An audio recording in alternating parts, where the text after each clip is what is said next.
Pourquoi personne n'aime la police ? C'est la question que pose le fils de Stéphanie, le personnage principal de Dossier 137, le nouveau film de Dominique Moll. Et c'est sans doute la raison pour laquelle certaines personnes ne vont pas aimer le film. Mais ce serait une très mauvaise raison de ne pas l'aimer. Alors, laissez-moi vous en donner de meilleurs. Dossier 137 sort au cinéma. C'est le dernier film de Dominique Moll, un réalisateur coutumier du film noir, nuances de gris et flou inclus.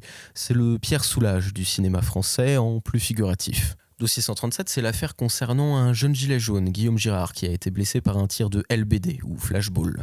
L'affaire a été confiée à Stéphanie, une enquêtrice de l'IGPN, l'inspection générale de la police nationale, la police des polices, ceux qui enquêtent sur les policiers qui sont soupçonnés d'avoir commis des bavures. Et ce film est donc l'histoire de ce dossier. Dossier 137 s'inscrit donc dans le contexte du mouvement des Gilets jaunes. Il est inspiré de faits réels, mais n'est l'adaptation d'aucun fait divers précis. Il est plutôt l'impression d'une époque. Une impression, parce que même s'il est une enquête sur un mal français autant que sur une affaire, on n'a jamais qu'un tableau parcellaire, par touche et contrepoint, et jamais un portrait robot exact et définitif de cette affaire ou de cette époque. Tous les films sont politiques, même ceux qui se donnent le plus grand mal pour n'avoir pas l'air de l'être. Celui-ci l'est frontalement, et même de la manière la plus directe possible, en raison de son sujet, les violences policières. Quelle que soit votre position sur l'argument du film, je suis prêt à parier qu'il vous fera réagir, qu'il ne vous laissera pas indifférent. Mais cela tient malheureusement moins aux forces du film qu'à son sujet lui-même.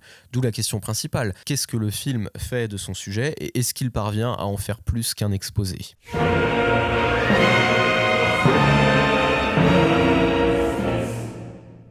Les meilleurs moments du film sont incontestablement les 15-20 premières minutes et les 15 dernières minutes. Elles valent peut-être à elles seules d'aller voir le film. Ce sont les moments où la mise en scène et le montage sont les plus inspirés et où le cinéma prend tout son sens.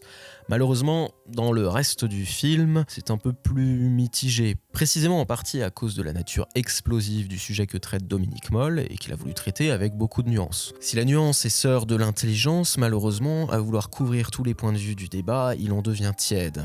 Le film s'ouvre sur l'audition par Stéphanie d'un policier qui a jeté un pavé sur un groupe de manifestants gilets jaunes à la veille d'un week-end qui promet d'être explosif. Suit un montage de photos du mouvement des gilets jaunes qui, mis bout à bout, peignent le tableau du week-end qui ouvre le film. Ce sont, il me semble, de vraies photos de l'époque du mouvement des gilets jaunes, et si le film n'a pas une vocation documentaire, l'incursion de photos à caractère documentaire dans cette ouverture du film vient justement brouiller la frontière entre la fiction et la réalité et l'inscrire dans le réel. Et d'ailleurs, quand on voit ces images et ces photos, on a l'impression que c'est encore très présent. Fin de cette introduction façon photomontage, on y retrouve la supérieure de Stéphanie qui est en train de briefer ses équipes et qui leur explique qu'à la suite de décisions politiques, l'IGPN va avoir la charge de traiter l'ensemble des plaintes qui auront lieu dans le cadre du mouvement des Gilets jaunes. Et c'est dans ce contexte que la mère de Guillaume, victime d'un tir de LBD, franchit la porte du bureau de notre enquêtrice. La machine de l'enquête se met alors en marche. Dominique Moll rythme parfaitement les 15-20 premières minutes du film.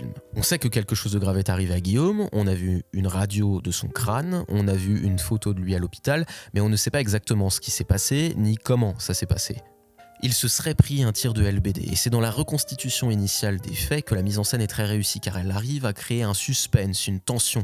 On a envie de savoir ce qui est arrivé à Guillaume. La mise en scène donne envie de savoir ce qui s'est passé, et on reste alerte, parce que témoignage contre témoignage, on se forge notre propre opinion sur les faits. Tout ça est permis par le montage de cette longue séquence d'ouverture où on voit des témoignages en montage alterné avec des vidéos filmées au portable. Parce que Guillaume est venu manifester avec sa famille, de l'aveu même de son frère, un peu comme des touristes, et qu'ils ont donc pris beaucoup de vidéos de leur périple jusqu'aux Champs-Élysées pour manifester. Évidemment, le premier soupçon des policiers est que ce qui est arrivé à Guillaume serait la conséquence d'attitudes hostiles de sa part à l'égard des forces de l'ordre. Impossible, assure la mère de Guillaume, son fils est un ange. Le problème, c'est que hormis Rémi, le copain de la sœur de Guillaume qui est venu avec eux manifester, personne n'était présent sur les lieux de l'incident au moment où ils se sont produits. Et l'autre problème, c'est que ce fameux Rémi, il est en prison. Parce qu'une heure après les faits, il a été arrêté et envoyé en prison suite à une comparution immédiate. Donc ça ne donne pas beaucoup de force à leur témoignage. Et c'est là justement qu'interviennent les vidéos filmées qui viennent accorder du crédit à leur témoignage où on les voit tout à fait pacifiques, chantant dans leur voiture sur leur trajet pour se rendre à Paris, s'ébahissant devant les monuments de la capitale, enfin pas vraiment des anards et quand bien même, mais bon c'est pas le sujet. Pendant toute cette séquence, le montage alterné, qui est un procédé un peu facile pour créer du rythme, est ici en revanche parfaitement exploité et utilisé à raison.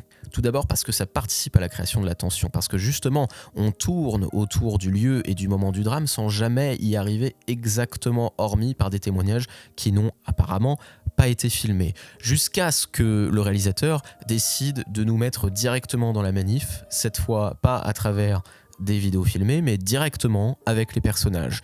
Et là, ça s'arrête avant que le drame n'ait lieu, au moment où Guillaume et Rémi sont séparés du reste de leur famille. La deuxième raison pour laquelle le montage alterné fonctionne, c'est parce qu'il est au service du sens. La parole des témoins est un fragment, les images sont un autre fragment, mais entre les silences, l'imperfection des mots, leur ambiguïté, le hors-champ des vidéos filmées, les moments où ils n'ont tout simplement pas filmé, vous voyez vite la somme de tout ce qui nous manque pour avoir une vision complète de la réalité. C'est là que le cinéma est bon, quand ces procédés servent le sens et l'émotion, ici la tension, le suspense et la recherche de vérité. Et la vérité, on tourne autour une bonne partie du film grâce aux images de caméra, aux photos, aux vidéos, aux témoignages. Et on assemble les pièces du puzzle morceau par morceau pour savoir ce qui s'est passé avant et après le drame, mais sans jamais avoir accès pour le moment au moment du drame. La parole de la victime est presque absente du film parce que, en raison du choc qu'il a subi, il est devenu aphasique, c'est-à-dire qu'il ne peut plus s'exprimer. Mais le film touche aussi assez juste dans la construction de ses thèmes. La dialectique par exemple entre la barbarie et la civilisation.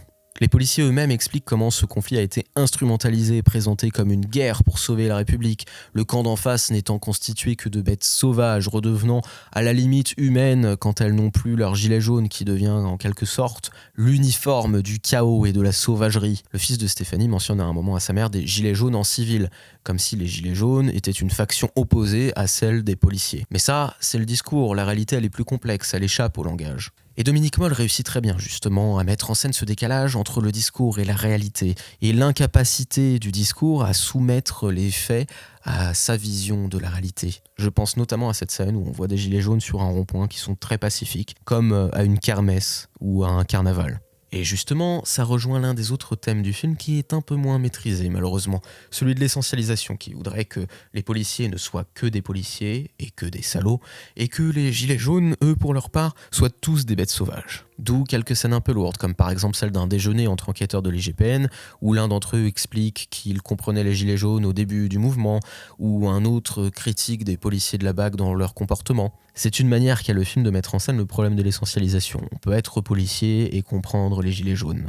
Et le sujet de l'essentialisation est très important dans le film, puisqu'il est au cœur du monologue final de Léa Drucker, l'actrice brillante de Stéphanie, qui apparaît plutôt comme un commentaire ou une démonstration que comme un véritable élan du cœur, malheureusement, puisqu'il est mal amené et avec beaucoup de force. Tous les gilets jaunes ne sont pas des casseurs, tous les policiers ne sont pas des salauds, le film se donne beaucoup de mal à le démontrer. Les cadres, eux, sont toujours très bons lors des auditions ou du monologue de Léa Drucker, mais ils sont malheureusement moins signifiants et moins percutants dans le reste du film. Cependant, bravo à Patrick Guiringhelli, qui a commis de très bons films en tant que directeur de la photographie depuis un peu plus de 5 ans maintenant, et qui arrive à bien flatter les choix de mise en scène de Dominique Moll.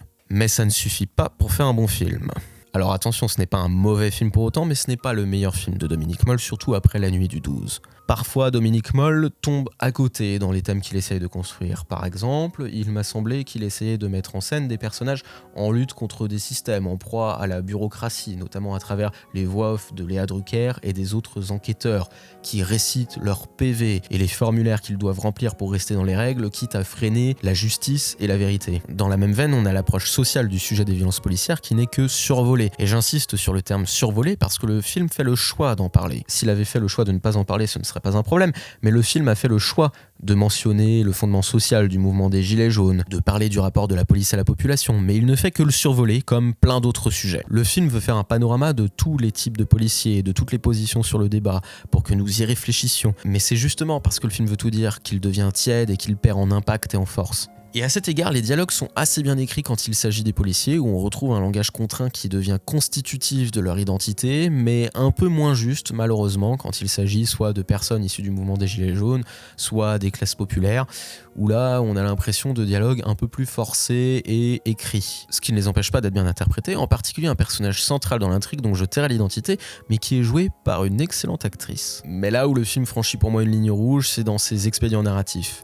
Des scènes ou des moments où le film vous fait dire, comme par hasard, Par exemple, le fait que l'enquêtrice, Stéphanie, soit originaire du même village que la famille de la victime, Saint-Dizier. Saint-Dizier, c'est sans doute un très joli village, mais j'ai vérifié, il y a 23 000 habitants là-bas. Donc assez peu de chances qu'ils soient de la même ville. Évidemment, ça a des conséquences sur l'intrigue, notamment une scène assez grotesque dans un supermarché que j'ai trouvé vraiment maladroite par rapport au reste du film et à son ton. Aussi grotesque que la scène du RER. Et ces scènes sont de gros expédients narratifs qui ne servent même pas particulièrement à faire avancer l'intrigue et qui ne donnent pas non plus lieu à des moments de mise en scène mémorables et qui sont simplement là pour faire avancer une démonstration. Parce que c'est un film à thèse, un film qui a des idées, qui veut vous faire réfléchir, et il n'échoue pas complètement là-dedans. Je mentirais si je vous disais que je suis sorti de la salle complètement indifférent. Mais c'est en raison de la nature même du sujet, et pas du film. Et de son sujet, justement, le film veut tout dire, il ne concentre pas son scénario, et donc il reste à la surface de tout. Et le milieu du film propose des scènes qui sont parfois assez médiocres du point de vue de la mise en scène parce qu'elles n'ont pas grand-chose d'autre à offrir que du commentaire et que ça ne favorise pas la créativité d'un réalisateur. Dominique Moll n'est pas un débutant, mais on a déjà vu des gens chez qui l'expérience ne se transformait pas en qualité. Ce n'est pas son cas. Lui peut s'enorgueillir d'avoir fait des films qui sont des succès populaires, pour certains même des films cultes, des films de genre, même si je n'aime pas ce terme et j'aurai peut-être l'occasion de l'aborder un jour dans une autre vidéo, en même temps que des films de cinéma. Il a ce qu'il faut pour plaire à tous les publics. Dominique Moll s'est taillé une espèce de place d'artisan du suspense dans le cinéma français contemporain. Avec Dossier 137, il réalise un film qui mélange le polar et le thriller sans jamais vraiment être ni à la fois l'un ni à la fois l'autre. Léa Drucker, sur laquelle je ne me suis pas beaucoup attardé, est excellente dans son rôle évidemment, puisque c'est l'une des meilleures actrices françaises. Et s'il y a des bons moments de mise en scène, les facilités scénaristiques du film, son ventre mou et le fait qu'il ne fasse qu'effleurer un trop grand nombre de ses sujets sont pour moi de trop importants points noirs. Alors si vous voulez des raisons de ne pas aimer le film, choisissez plutôt celle-ci. Mais ne me laissez pas mettre des mots dans votre bouche. Allez-y, vous verrez.